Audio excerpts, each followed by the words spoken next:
అందరికీ నమస్కారము. సేమియా ఉప్మా పొడి ఎలాగా వండాలో నేను చెప్తాను వినండి. ఫస్ట్ పోపులు, ఉల్లిపాయలు, పచ్చిమిరపకాయలు, టమాటాలు అన్నీ బాగా వేయించుకోవాలి.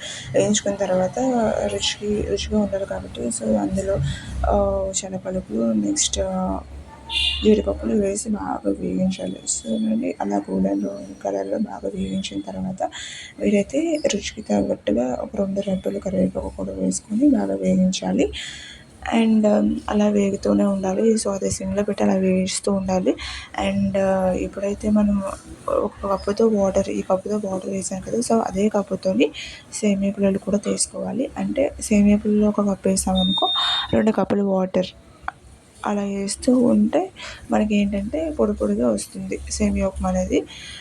అండ్ ఆ సేమియా అది ఉండదు కదా, ఆ సేమియా పుల్లలు ఒక్కసారి ఇలాగ ఫ్రై చేసుకొని వేస్తే ఇంకా బాగా బాగా టేస్ట్ అనేది వస్తుంది.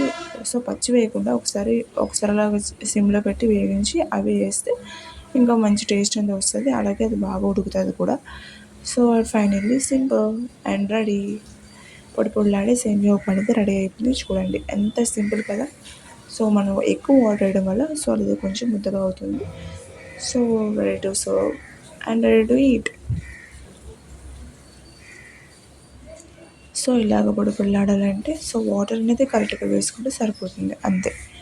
Thank you. అండ్ ఇలా పొడి పొడిలాడాలంటే ఇలా చేయాలి.